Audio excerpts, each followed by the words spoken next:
लेख शुरू करने से पहले मैं आप लोगों की कुछ क्वेरीज हैं जो उठाना चाहूंगी। अक्सर कमेंट सेक्शन में आप ये बोलते हैं कि पुस्तक कहाँ से खरीदी, उसका लिंक प्रस्तुत किया जाए। तो मैं हर बार बताती चलती हूँ कि कभी मैं अमेजोन से मंगवाती हूँ, कभी कोई पुस्तक फ्लिपकार्ट से है, और सबसे ज्यादा पुस्तकें जो हैं मेरी, वे पुस्तक मेले से खरीदी गई हैं। पुस्तक मेला, यदि दिल्ली में आप हैं तो पुस्तक मेला चालू हो चुका होगा या चालू होने वाला होगा, मुझे डेट का अंदाजा नहीं है। हर साल में 2 बार, मतलब एक साल में 2 बार लगता है। आप में पढ़ने की इतनी ललक है, इतनी रुचि है, तो पुस्तक मेला में जाइए। वहां दुनिया की कोई ऐसी पुस्तक नहीं है जो मौजूद नहीं होती। वहां से भी आप इसे परचेज कर सकते हैं, इन पुस्तकों को। घर बैठे बैठे ही सब काम आप कर लेना चाहते हैं, यही हमारे समाज की त्रासदी है। तो थोड़ा अपने जो कंफर्ट जोन है उससे बाहर आइए और पुस्तक मेला में जाकर इन किताबों पर सर्च मारिए, खोजिए इन्हें, वहां आसानी से ये अवेलेबल हो जाएंगी। तो ऐसा नहीं है कि पुस्तकों की कमी है या अकाल पड़ गया है। सब जगह सब चीज अवेलेबल है, सिर्फ उसको हाथ बढ़ाकर ढूंढने की, खोजने की जरूरत है। उसके लिए आपको अपने कंफर्ट जोन को छोड़ना पड़ेगा। प्लीज उससे बाहर निकलिए और इन पुस्तकों को ढूंढिए। तो चलिए आज के लेख की तरफ बढ़ते हैं। भगत सिंह के राजनीतिक दस्तावेज में आज जिस लेख को मैं पढ़ूंगी वे सबसे पहले जुलाई 1928 में कीर्ति पत्रिका में छपा था। इस लेख में उन दिनों अनेक नेता विद्यार्थियों को राजनीति में हिस्सा न लेने की सलाह दिया करते थे, और उसी के जवाब में यह लेख जो है भगत सिंह ने लिखा था। इसी वजह से यह अति महत्वपूर्ण बन जाता है। इसमें एक तरफ तो वे नेताओं पर तंज कसते हुए दिखाई देते हैं और दूसरी तरफ विद्यार्थियों को नसीहत भी देते हुए प्रतीत होते हैं। तो चलिए लेख की तरफ बढ़ते हैं। आभासी दुनिया के मेरे दोस्तों, शालिनी बोल रही हूं। जय भीम, हूल जौहार। आज के लेख का विषय है विद्यार्थी और राजनीति। इस बात का बड़ा भारी शोर सुना जा रहा है कि पढ़ने वाले नौजवान अर्थात विद्यार्थी राजनीति या पॉलिटिक्स कामों में हिस्सा ना लें। पंजाब सरकार की राय बिल्कुल ही न्यारी है। विद्यार्थियों से कॉलेजों में दाखिल होने से पहले ही इस आशय की शर्त पर हस्ताक्षर करवाए जाते हैं कि वे पॉलिटिकल कामों में हिस्सा नहीं लेंगे। तो किसी यूनिवर्सिटी को यह अधिकार नहीं है कि वे किसी छात्र को सिर्फ इसी दम पर एडमिशन दे कि वे पॉलिटिक्स में हिस्सा ना ले, ऐसे किसी दस्तावेज पर दस्तखत करें। और वैसे भी किसी भी देश की शक्ति जो है वो युवा पीढ़ी ही होती है, और उसी के हाथ यदि बांध दिए जाएंगे तो आंदोलन या क्रांति कहां से होगी। आगे हमारा दुर्भाग्य कि लोगों की ओर से चुना हुआ मनोहर लाल, जो अब शिक्षा मंत्री है, स्कूल कॉलेजों के नाम पर सर्कुलर या परिपत्र भेजता है कि कोई पढ़ने या पढ़ाने वाला पॉलिटिक्स में हिस्सा न ले। तो उस वक्त भी यही स्ट्रेटेजी अपनाई जाती थी कि आप ही के समुदाय या आप ही के देश से किसी एक प्रतिनिधि को चुनकर लाया जा रहा है और उसी के मार्फत सारे काम करवाए जा रहे हैं। नीट मसले में जो आरक्षण था ओबीसी का, नीट की परीक्षाओं को लेकर या दाखिले को लेकर, उसमें भी यही चीज थी। ओबीसी आरक्षण जो है वो ओबीसी के हाथों ही खत्म करवाया जा रहा था। तो हिस्ट्री रिपीट इटसेल्फ, इतिहास खुद को दोहराता है, और अभी तो 100 साल भी नहीं हुए, ये दोहराना शुरू हो गया है।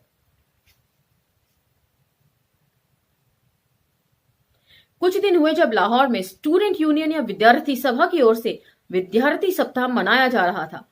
वहां भी सर अब्दुल कादर और प्रोफेसर ईश्वर चंद नंदा ने इस बात पर जोर दिया कि विद्यार्थियों को पॉलिटिक्स में हिस्सा नहीं लेना चाहिए। पंजाब को राजनीतिक जीवन में सबसे पिछड़ा हुआ अर्थात पॉलिटिकली बैकवर्ड कहा जाता है। इसका क्या कारण है? क्या पंजाब ने बलिदान कम किए हैं? इसका कारण स्पष्ट है कि हमारे शिक्षा विभाग के अधिकारी लोग बिल्कुल ही बुद्धू हैं। आज पंजाब काउंसिल की कार्रवाई पढ़कर इस बात का अच्छी तरह पता चलता है कि इसका कारण यह है कि हमारी शिक्षा निकम्मी होती है और फजूल होती है, और विद्यार्थी युवा जगत अपने देश की बातों में कोई हिस्सा नहीं लेता। उन्हें इस संबंध में कोई भी ज्ञान नहीं होता। तो इसे आज के कॉन्टेक्स्ट से जोड़कर देखने की जरूरत है। आज भी विद्यार्थियों के बीच में यही बात प्रचलित कर दी गई है कि राजनीति जो है वो गंदी चीज है, उसे आप न करें। और ज्यादातर अगर आप अपने आसपास के लोगों से कोई राजनीतिक सलाह या मशवरा करना चाहेंगे तो वो यही कहेंगे कि यार हमारा तो कोई इंटरेस्ट नहीं है, राजनीति तो एकदम बेकार की चीज है और हम ये सब कुछ नहीं देखते, ना कोई न्यूज चैनल ही सुनते हैं। नहीं सुनते कोई बात नहीं, न्यूज़पेपर नहीं पढ़ते कोई बात नहीं, लेकिन उसका जो खामियाजा जब आप भुगतते हैं तब क्यों दुखी होते हैं। तो राजनीति के बगैर कुछ भी नहीं है। यहां तक के घरों में संबंधों में लोग राजनीति कर जाते हैं और आप कहते हैं कि राजनीति से आपको कोई लगाव नहीं है। सीरियल्स जो आते हैं इतने सारे, उसमें सारा टाइम जो औरतें देखती हैं उसमें क्या दिखाते हैं, राजनीति ही तो दिखाते हैं। इसकी सांठगांठ उससे, कभी उससे झगड़ा, इससे सांठगांठ, वो सब राजनीति का हिस्सा है। इसके ऊपर मुझे अपनी ही लिखी हुई एक कविता याद आती है जो फेसबुक पर मेरी सबसे पहली कविता भी है, कि संस्कारवादी ताकतें मुझको ये समझाती हैं कि मेरी हर बात में उन्हें पॉलिटिक्स ही नजर आती है। तो जो अंधभक्ति तुम्हारी पोस्ट पर हर वक्त दिखलाई जाती है तो सुनो मेरे दोस्त, वो भी पॉलिटिक्स का हिस्सा ही कहलाती है। तो पॉलिटिक्स से परे कुछ भी नहीं है। और ये मैंने लिखी थी जब व्हाट्सएप ग्रुप में मेरे स्कूल का जो ग्रुप था, आज से तकरीबन 30 साल पहले वाला, उन लोगों को मेरी हर बात पॉलिटिक्स ही लगती थी या पॉलिटिकल इन्फ्लुएंस उसमें लगता था। और जबकि सरकार की जो इतनी वाहवाही वे करते थे तो वो सब भी पॉलिटिक्स ही होती है। तो इसीलिए पॉलिटिक्स को आप गंदा ना कहें, उससे परे आपके इंसानी रिश्ते भी नहीं हैं। हाँ जी, चलिए लेख पर आते हैं। जब वे पढ़कर निकलते हैं तब उनमें से कुछ ही आगे पढ़ते हैं, लेकिन जब वे ऐसी कच्ची कच्ची बातें करते हैं कि सुनकर स्वयं ही अफसोस कर बैठ जाने के सिवाय कोई चारा नहीं होता। जिन नौजवानों को कल देश की बागडोर हाथ में लेनी है, उन्हें आज ही अक्ल के अंधे बनाने की कोशिश की जा रही है। इससे जो परिणाम निकलेगा वह हमें खुद ही समझ लेना चाहिए। यह हम मानते हैं कि विद्यार्थियों का मुख्य काम पढ़ाई करना है, उन्हें अपना पूरा ध्यान उसी ओर लगा देना चाहिए। लेकिन क्या देश की परिस्थितियों का ज्ञान और उसके सुधार के उपाय सोचने की योग्यता पैदा करना उस शिक्षा में शामिल नहीं होता? तो बहुत वाजिब सवाल यहां पर भगत सिंह उठा रहे हैं। इतनी छोटी उम्र में भी जब वे खुद भी कॉलेज स्टूडेंट रहे होंगे, जब ब्रिटिश सरकार द्वारा पकड़ लिए गए होंगे, उनकी इतनी व्यापक सोच थी, इतनी व्यापक समझ थी। और आज की युवा पीढ़ी के लिए भी हम यही बात हूबहू दोहरा सकते हैं कि उन्हें कोई संज्ञान नहीं है कि उनके आसपास क्या घटित हो रहा है, देश का इतिहास क्या है। शायद उनको बरगलाने के लिए ही सबसे ज्यादा जो पुस्तकों में फेरबदल किया जाता है वह इतिहास की होती है और थोड़ा बहुत कुछ साहित्य में बदलाव किया जाता है।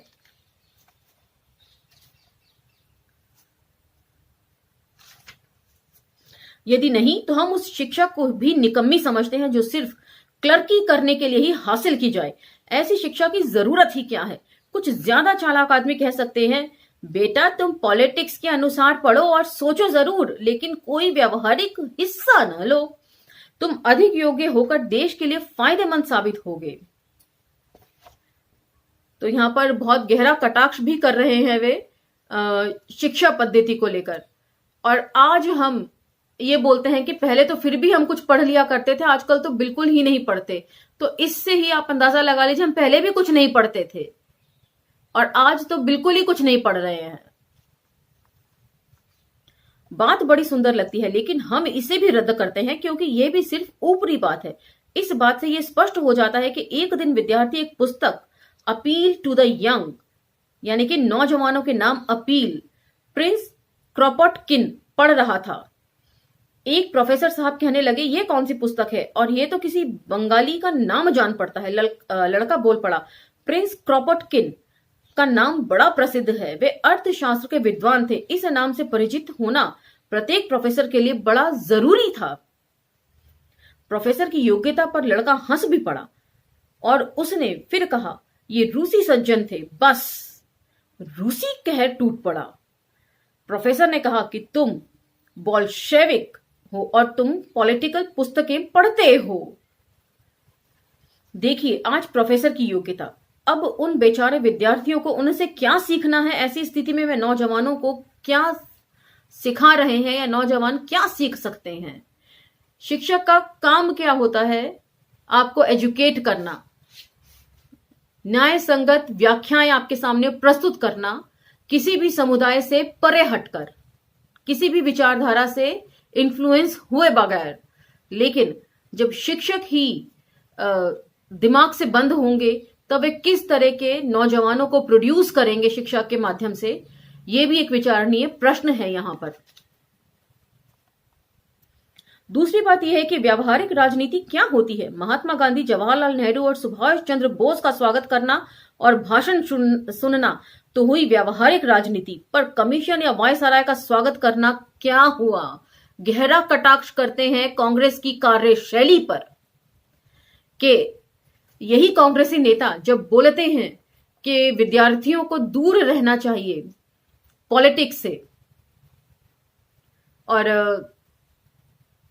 खुद जो है वे पॉलिटिक्स से ही उभरकर सामने आए हैं, और हर चीज को जो है किस नजरिए से ये लोग तोलते हैं। अपना स्वागत करवाना भी पॉलिटिक्स का हिस्सा है, साइमन का स्वागत करना भी पॉलिटिक्स का ही हिस्सा था।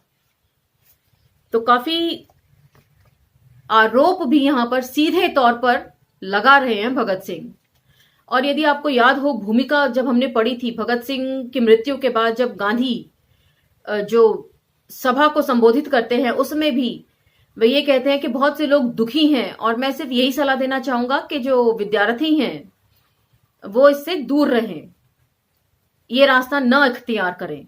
लेकिन वे कहीं भी ये नहीं बोलते, भाषण में संबोधित करते कि भगत सिंह की मृत्यु से वे भी बड़े दुखी हैं। तो यदि आप भूल रहे हो तो भूमिका जाकर दोबारा पढ़िए या सुनिए।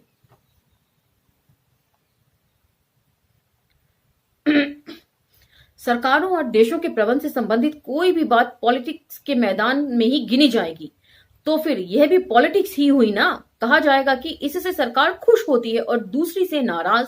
फिर सवाल तो सरकार की खुशी या नाराजगी का ही हुआ। क्या विद्यार्थी को जन्मते ही खुशामद का पाठ पढ़ाया जाना चाहिए?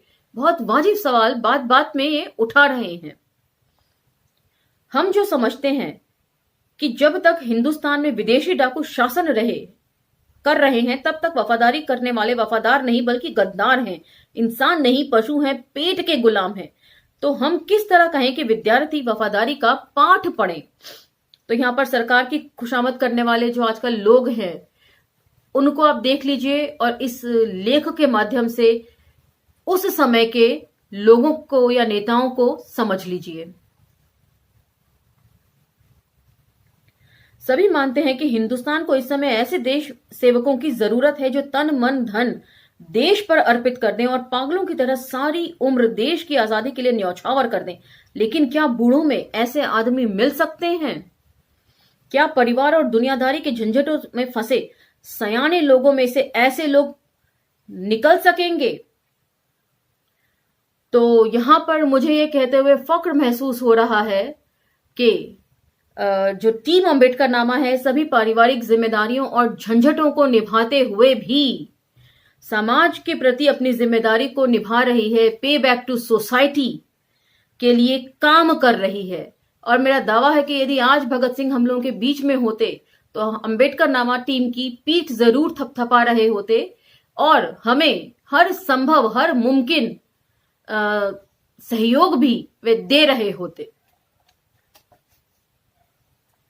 यह तो वही नौजवान निकल सकते हैं जो किन्हीं जंजालों में ना फंसे हों, और जंजालों में न पड़ने से पहले विद्यार्थी या नौजवान तभी सोच सकते हैं यदि उन्होंने कुछ व्यावहारिक ज्ञान भी हासिल किया हो। बहुत बड़ी बात कह रहे हैं। नौजवानों के ऊपर कोई पारिवारिक जिम्मेदारी नहीं होती, जो भी जिम्मेदारी होती है वे उनके माता पिता के ऊपर होती है। तो वे साफ मन से, खुले मन से सोचने समझने की ताकत भी रखते हैं और उन्हें सभी बंधनों को तोड़कर बाहर निकलना आसान होता है बनिस्बत पारिवारिक व्यक्ति के। लेकिन ये बात भी अलग है कि कभी कभी पूरा परिवार ही पे बैक टू सोसाइटी के लिए समर्पित हो जाता है। सिर्फ गणित और ज्योग्राफी का ही परीक्षा के पर्चों के लिए घूंटा न लगाया गया हो। क्या इंग्लैंड के सभी विद्यार्थियों का कॉलेज छोड़कर जर्मनी के खिलाफ लड़ने के लिए निकल पड़ना पॉलिटिक्स नहीं थी? तब हमारे उपदेशक कहां थे जो उनसे कहते जाओ जाकर शिक्षा हासिल करो? आज नेशनल कॉलेज अहमदाबाद के जो लड़के सत्याग्रह में बारदोली वालों की सहायता कर रहे हैं, क्या वे सभी ऐसे ही मूर्ख रह जाएंगे? सभी देशों को आजाद करवाने वाले वहां के विद्यार्थी और नौजवान ही हुआ करते हैं। क्या हिंदुस्तान के नौजवान अलग अलग रहकर अपना और अपने देश का अस्तित्व बचा पाएंगे? नौजवान 1919 में विद्यार्थियों पर किए गए अत्याचार भूल नहीं सकते। वे ये भी समझते हैं कि उन्हें एक भारी क्रांति की जरूरत है। वे पढ़ें, जरूर पढ़ें, साथ ही पॉलिटिक्स का भी ज्ञान हासिल करें और जब जरूरत हो तो मैदान में कूद पड़े और अपना जीवन इसी काम में लगा दें, अपने प्राणों का इसी में उत्सर्ग कर दें, वरन बचने का कोई और उपाय नजर नहीं आता। तो यहां पर जो लोग बोलते हैं कि पॉलिटिक्स गंदी होती है या बेकार की चीज होती है, वहीं पर भगत सिंह जो है वह जो बात कह रहे हैं इससे बिल्कुल विपरीत कह रहे हैं। उनकी बात पर भी गौर करने की जरूरत है और बिना राजनीति में उतरे अपने अधिकार हम सुरक्षित नहीं रख सकते। और ये बात हमारा संविधान लागू होने पर हमें समझ में आनी चाहिए कि यदि बाबा साहब ने राजनीतिक क्षेत्र में कदम ना रखा होता, संविधान की रचना नहीं करी होती, तो हमारे संवैधानिक अधिकार, हमारे राजनीतिक अधिकार भी आज सुरक्षित नहीं होते। तो इसलिए राजनीति से अपना पल्ला झाड़ लेना, मैं समझती हूं आज के दौर में महज बेवकूफी से ज्यादा और कुछ भी नहीं है। तो भारतीय संदर्भों में तो इसे और भी आसानी से समझा जा सकता है। वे कैसे, मैं आपको बताती हूं कि आज भी यहां जितने अधिकार सवर्णों के सुरक्षित हैं, शायद ही किसी और के सुरक्षित हों। ये इसलिए संभव हो सका है क्योंकि उनके समुदायों के नेता अपने समुदायों के राइट्स को लेकर, अधिकारों को लेकर बेहद ईमानदार हैं और ईमानदारी से काम भी कर रहे हैं। तो हर बात को विपरीत तरीके से सोचकर खारिज नहीं किया जा सकता। बहुत से लोग संघ की कार्यशैली से नाखुश होते हैं, लेकिन विपरीत विचारधारा के होते हुए भी वे किस प्रकार एक कुशल संगठनकर्ता के रूप में काम करते हैं, सभी कार्यकर्ता, ये भी उनसे सीखने की जरूरत है। गलत या विपरीत विचारधारा का कहकर उनकी हर बात को खारिज मत कीजिए। जिसमें जो भी अच्छा हो उसे अपनी तरफ कर लीजिए। उसे मतलब ज्ञान की बात हो रही है, यहां पर लोगों की नहीं हो रही है। उनसे जो सीख सकते हैं उसे जरूर सीखिए। तो इसी के साथ आज का ये लेख मैं समाप्त करती हूं। उम्मीद है मैं अपने पॉइंट्स को न्याय संगत तरीके से आप लोगों के सामने रख सकी हूं, अपनी बात को अच्छे से आप लोगों को समझा सकी हूं। फिर भी यदि कुछ समझ ना आए तो कमेंट सेक्शन में हमें जरूर बताएं, ताकि उस बाबत हम व्याख्या दोबारा कर सकें। क्योंकि ये लेख ऐसे नहीं है जिसे आप सुनकर भूल जाएं। ये आपकी विचारधारा को प्रभावित नहीं करते ये लेख, तो फिर इनको सुनना भी बेकार है। तो चलिए विचार मंथन के साथ मैं आपको छोड़े जाती हूं। अगले लेख में फिर भेंट होगी। धन्यवाद।